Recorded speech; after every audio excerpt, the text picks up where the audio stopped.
Hello everyone, my name is Trainer Sully, and in today's episode we're going to be continuing this series that we started, I believe, last week or the week before that, called The Flip. So this is going to be episode 2 of The Flip, where we bought that massive Pokemon card collection off eBay, and the whole purpose of this is to really show the journey of buying something off eBay, understanding the value of it, and then flipping it and flipping it and flipping it and seeing where we can get to. So I'm excited to start part 2 of this. This goes into a lot of the logistics and the data and the understanding of what you have and what it's worth. So we're going to be going through a part of that process, not the entire thing, because it would take forever. But before we get into that, be sure to hit that subscribe button and let's jump right into it. To start this off, we are on Pokemon Price. This is a great website for you to see what cards are going for. If you guys have never been on this before, it's a really great website. Has a lot of data. It updates every so often, but it doesn't have up to the latest sets because it takes a while to kind of cultivate that information. So it only has up to Sword and Shield, but thankfully everything we bought into for the, I'd say 95% of that set stays really between the Wizards of the Coast and the EX era. So that is a positive thing. And if you've never been on this site as well, just to give you a taste, jump into base set here. We'll just click on Alakazam. And basically what you can do is go through the different PSA. It doesn't have BGS or any other grading company, so you kind of just have to base it off PSA. Thankfully, PSA is so big and been around for so long, it's got plenty of data on sales. And then you can actually just filter through. So if we wanted to see all of the PSA 10 prices that Alakazam has sold for over the years and kind of the ups and downs of it, and obviously the ups of where it is at now. But maybe if our card is more like, let's say, a PSA 5, we can see what that's been selling for. So we can have all that data and kind of have a baseline of what we should expect or what we should be asking for the cards that we have. So now that you have an understanding of that, let's jump into the spreadsheet. So I just have these two tabs open. I have my Excel spreadsheet, which is time consuming just to say the least, and then obviously we're on PokemonPrice.com. So let's go back to the spreadsheet to give you guys an understanding of what I've done so far, and I'm not even 100% done. It takes a while, and I tried to streamline it as much as possible so that I could use this template later on in case I buy more collections or graded cards that I want to put into this series as we continue to flip it.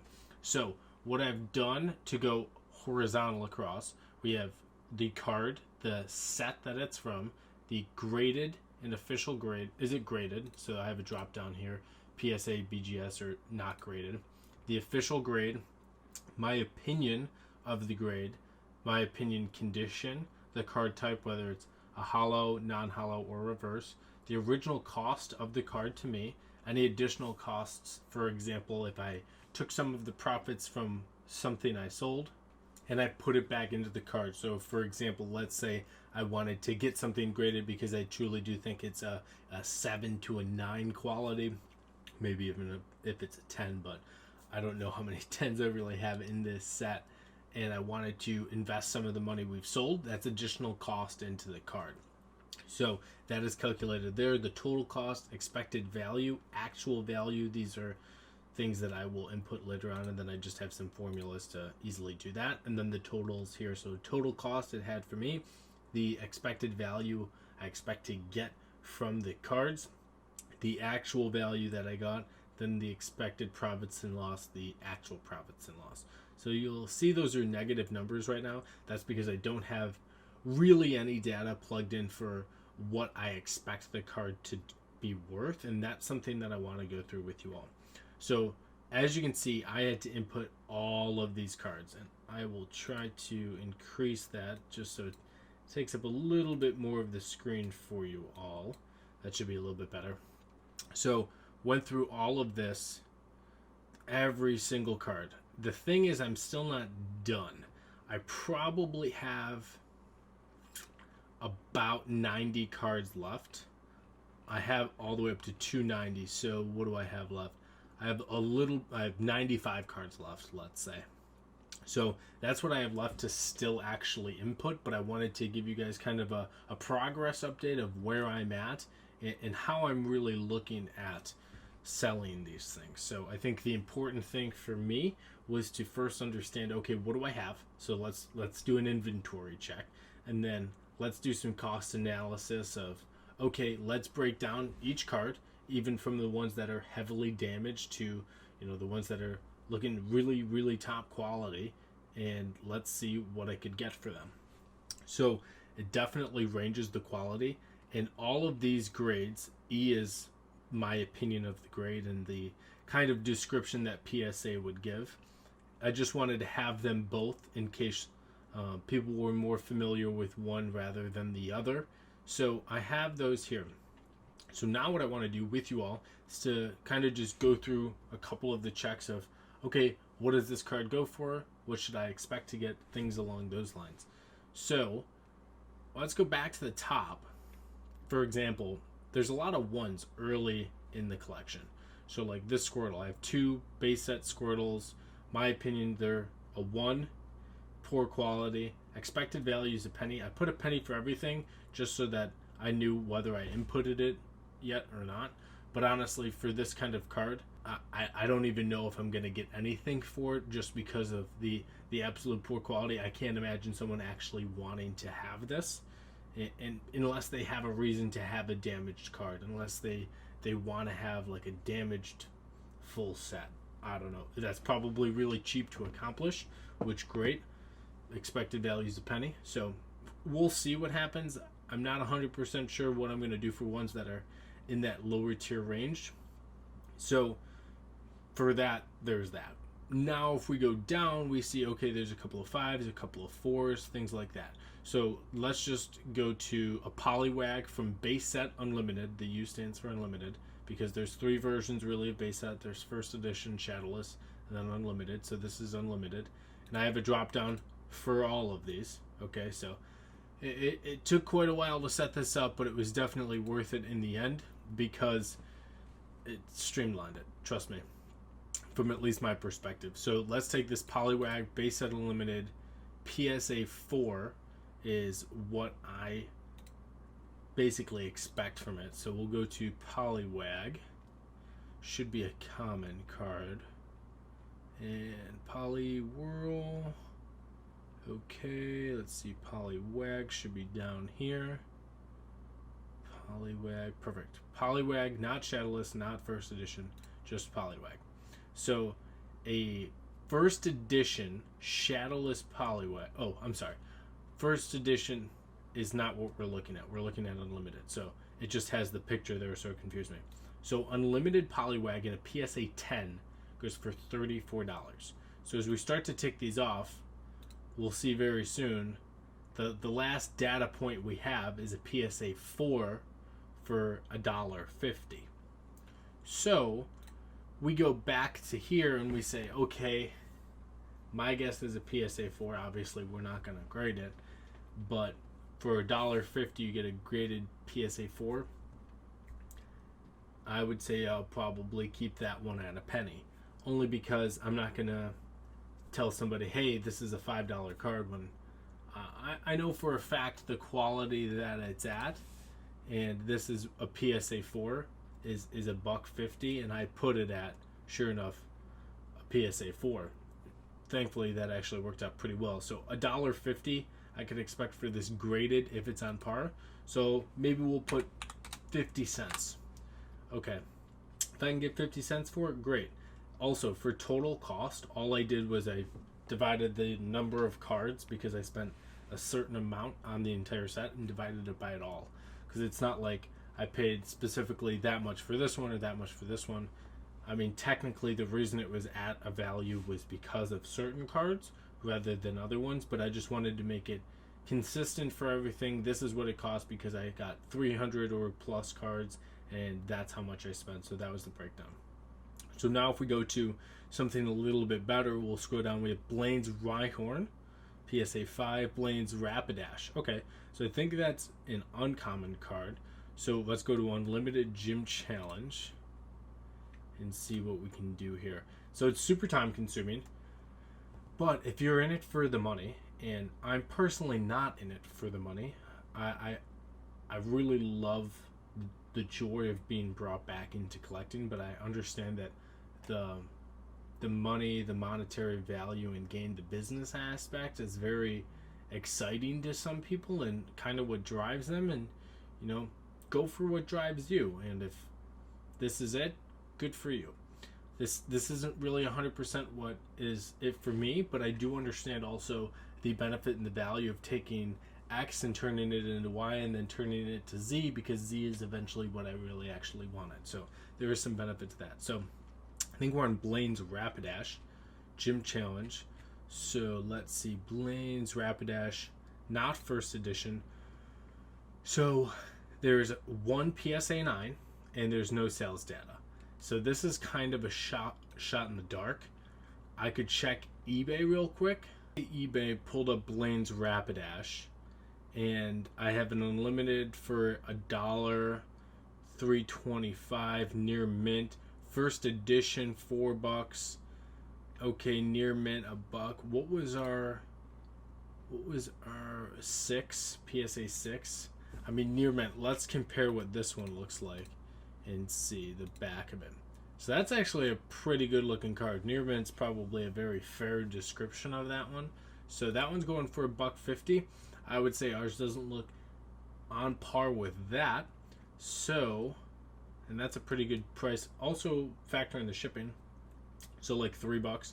So we'll put this at $1.50 for the card, because we're seeing some other 3s. And let's check this one, because this is $3.15. The back of this, yeah, that looks pretty fair. So I think $1.50 is fair for this one. Let's go back to the Excel spreadsheet. Go back to Pokemon price. So Blaine's Rapidash. So 6 expected value is $1. Ooh, not 150, $1.50. So $1.50, we'd actually come out positive on this about 46 cents. So it's going to be time consuming. This is the data that you can look from online as far as to kind of break everything down. Very time consuming for all the cards, and I wouldn't say it's totally worth it for all the cards, because I know I have a lot of like Koga's Coffee, and it's PSA 1. We leave that just at a penny. Like, that's just that. Don't waste your time. Nobody like spent $100 on a PSA 1 that was damaged. So especially on a common card that's from an unlimited set. So I wouldn't waste your time with that. But once you get, I would say maybe like 5 and higher, depending on the card, 6 and higher, it's worth you taking the time to go through it. So let's get into some better looking cards. So here's one. We have a 7 Rockets Meowth from EX Team Rockets Return, non-hollow. We also have this 7 EX Hidden Legends Sunny Cast Form. So let's go to that one and see if we can find anything. Sunny Cast Form, EX Hidden Legends. Okay, so is it the hollow? That's the question. Non-hollow. So non-hollow, Sunny Cast Form, reverse. So just this one. No sales data. There's one PSA 10, so let's just take Sunny Cast Form. We'll throw it into eBay. We'll see. So $3, excellent condition. Not bad. That's the card we're looking for. $4, kind of on par. So maybe we'll put $3 for this. I'm okay with that, because I don't think this was the hollow version. And if this was the hollow version, that'd be different, but I don't think that it is. So 7, yeah, I'd say like $3. I mean, is it gonna sell? Let's do $2. So we'll do $2 for that one, and it's just going through it, and maybe that time isn't worth it for you either. If you're like, I don't need to know every single cent I got for each card, but I think it's good to go through this, especially if you're early on, so that you can get down those right business practices of understanding your inventory, what it's worth, things along those lines.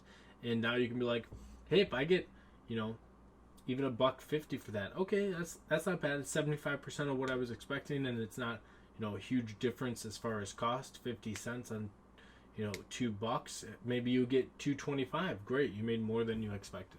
Something like that. So let's go to some little bit more expensive cards. So okay, so we have a Hitmonlee Unlimited Fossil PSA 7 Hollow. That was the grade that I gave it.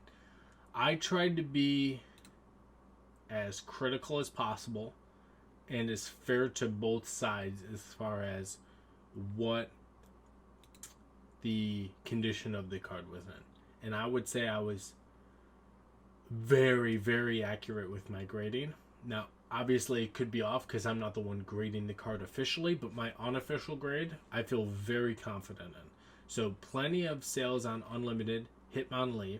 We have 50 PSA 7s, and just to double check, Hitmonlee 7, that's what I put it as. Cool. So, we'll go through this. PSA 10, 8. I think it is also important to kind of understand what's around it. As far as what it's selling for. Because, for example, let's say we're in September of 2020. Let's say the last 8 was sold in March of 2020. But there's been 9s and 7s sold. Or 8s and 6s because we're looking at 7s. It's good to know, okay, well, what's too high? Because 8's going to be the kind of the ceiling for it. And 6 is going to be the floor. So if you don't have that middle number, you can kind of estimate what it's going to be around. So as we look at this, PSA 7 sold about a month ago for $20.50, a 6 $14.10, and a PSA 8 unlimited $27. So I would say, as far as what my max would probably be, about 24, and my minimum about 16. So let's do, as it's ungraded, let's do $18 on this one.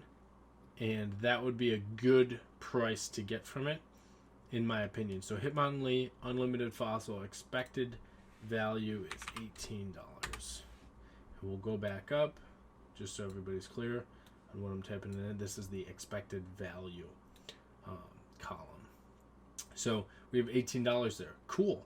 So, and then I have, this is the only one I did before I actually recorded this because I wanted to do a test, as I knew this would be an interesting card to base off of. So Zapdos, first edition. I think it's Fossil. It's not first edition. It's first edition Fossil. So that was a good catch. First edition Fossil. So we have Zapdos first edition Fossil. 6 is very fair. Could it get a 7? I'd say 7 would be tough, and I would say it's definitely not a 5. So I think 6 is an incredibly accurate grade. I've looked at this card very heavily. So first edition Zapdos Hollow, I have it as $50, and we're going to look at why. So we go to first edition Zapdos Hollow. Okay. So plenty of cards to base off of. We're looking at a PSA 6. So again, let's look at that ceiling and let's look at that floor. So that means we want to see the tops and the bottoms. So look at this. The last 6 was actually sold in April. Okay, so it's sold in April. Haven't seen anything else in the past 5 months as far as what it's actually sold for. But now we see a PSA 5 at 52. Well, that changes it. And again, that's why you don't want to just filter down to 1. Get a price floor. Get a price ceiling. What do you know it's not selling for? But now you get kind of crazy. You're like, okay, so let's zoom in here and kind of take a little bit deeper look. So we're looking past April. This was the last one that was sold, PSA 6, and then nothing sold in May. And then we look at June as far as reported sales. 90 for a 7, okay. But then we see 38 for a 7. It kind of goes up and down. So then we see 52 for a 5, 52 for a 7, 51 for a 7, 71 for a 7. So some fluctuations there. So because of the pattern of this data, how PSA 7, okay, it's above, it's on par, it's above. I put it as $50 for this PSA 6.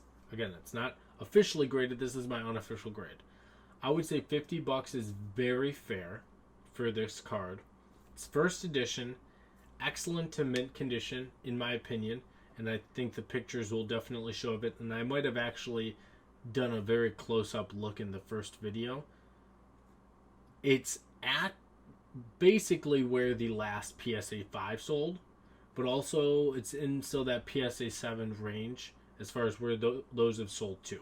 So I didn't want to come in and be like, okay, well, the last one sold at, what was it, 26, so that's what I'm getting. Because that's not really the way it should be, and that's not the way you should look at it. You need to look at the other variables around it. So, okay, so the last 7 sold for 71, the last 5 sold for 52. So if you base it off of those two, you kind of cut it in the middle. Maybe you should expect $60. But because these three PSA 7s, 1, 2, 3. Oop, let's click on that one. Doesn't want to, right there. So that's a 52, and then there's a 38. Because of those 4 other data points and this kind of anomaly of a 5, I'm like, okay, let's do $50. That's definitely fair for where these 7s are going. And if it's a little high, okay. If it's a little low, okay. But I think this is a good base point from where it's at, considering we haven't seen a 6 sold in 5 months. So I thought that was an interesting one. And I think it's important to be critical because you don't want to like buy a set and then see, or buy anything and see some big card. You're like, oh my god, this is a first edition Wizards of the Coast Fossils holographic Zapdos. You're like, okay, well, you know, I know that card and I know it really well. And the last one sold for, what's that, $500? It's $500 card. Nope. You got to look at that condition, and you need to be critical. You also need to make sure your judgment isn't skewed for what you're grading these cards on your unofficial kind of like checklist. You need to make sure you're not saying, okay, well, it looks like a 6 if I was buying it, but it looks like an 8 if I'm selling it. No, it needs to be 100% consistent. If you were buying this card from somebody else, what would you put the grade as? Because what you put the grade at is what the price would determine that you'd offer that person. Well, now imagine you're trying to buy the card that you have. What grade are you going to give it? I think that's a very focused way to kind of cut out the perception you might have of, oh, this card could look a little bit better and maybe I could sell it for a little bit higher. No, imagine you were buying it. What do you think would be a fair price for that, given the data, given the quality of the card? So there's the Zapdos. Some fun ones I do want to get into with you all because we have some higher grades here. So if we look at some of these cards, we start to see the 9s, 7s, 8s. These are legit mint cards. I'm not even kidding you. I was stunned by the quality of these. Okay, so let's try this Charmander because I know which one this is. EX Power Keepers Reverse Hollow PSA 8. So Power Keepers is the set we want to go to once this wants to load. Power Keepers, where are you? Boom, there you are. Okay, so Power Keepers Charmander Reverse Hollow PSA 8. Charmeleon. So we'll go to the comments. Reverse Hollow. Wow, I didn't even know that. So the PSA 10 sold for $100. PSA 9 for $31, and that was a month ago. First off, whoever went from here to here, boy, did they overpay. So I think we're not going to have any other data than this. So PSA 9 back in May sold for $12.15. PSA 9 last month, $31. I'm going to say this is, again, you want to be realistic. So my realistic number would be like, if this was me, I'm thinking, okay, selling it. PSA 9's $31. It's already graded. You're guaranteed that grade. 8 is very, very fair for this card. Very fair. Higher potential for a 9 than a 7. Let's put it that way. So 8 is very fair. 31 for a 9. I want to put 20. I want to. What do I feel fair? 14, I think, is a very fair price for the quality of the card. So Power Keepers, Charmander, Reverse Foil. I mean, this is a good looking card. I'm not even going to lie to you. That's a good looking card. But $14, that's what feels fair to me. But it also has to be realistic. So like the last, if you have a PSA 8, you're not going to be able to most likely sell it for a PSA 8 price on the dot. Most likely, maybe, but they need to be very comfortable in your judgment, and also obviously they'll have pictures when you're selling it. I would rather underestimate every card of what I expect to get for it and then be surprised on what I get. With a reasonable range, I don't want to be like undercutting me completely and be like, wow, this totally wasn't worth it. I think 14 is fair. I'd love to get 20 for it, but I think 14 is very fair. So let's go to a hollow card. So Dragon Frontiers PSA 6 for Alligator. Let's see what we get for that. So Dragon Frontiers. Hop back to that one. Boom. For Alligator. Hollow. PSA 6. There's 2 of them. So let's try our floor method. We have 1/7 at $9.50. Whew, that's a tough one. So that's 5 months ago. It's at $9.50. It's closer to a 7 than a 5 from the 6 standard. $9.50. That has to have gone up in 5 months. So I'm going to say this is a $10 expectation. So there's a lot I have to go through. This video is long enough already, but I just kind of wanted to give you guys a next step of this process. So step 1, you do your due diligences, you really go through eBay a lot. You don't just jump into something you feel very confident about your purchase. You make sure you get a good deal on it if you can. If it's not the right deal, if it doesn't fit in your budget, pass. Something will come up eventually. But you jump on an opportunity, you go through everything, you do an inventory list, which I'm still not done, but I wanted to give you guys kind of an update of where it's at, and you put the work in. I mean, this work isn't super fun. I mean, unless you had this beautiful collection of like PSA 8s to 10s, and you're just like, oh my god, my mind is blown, I can't even believe how much money this is worth, and I paid nothing for it. That's not the case for this.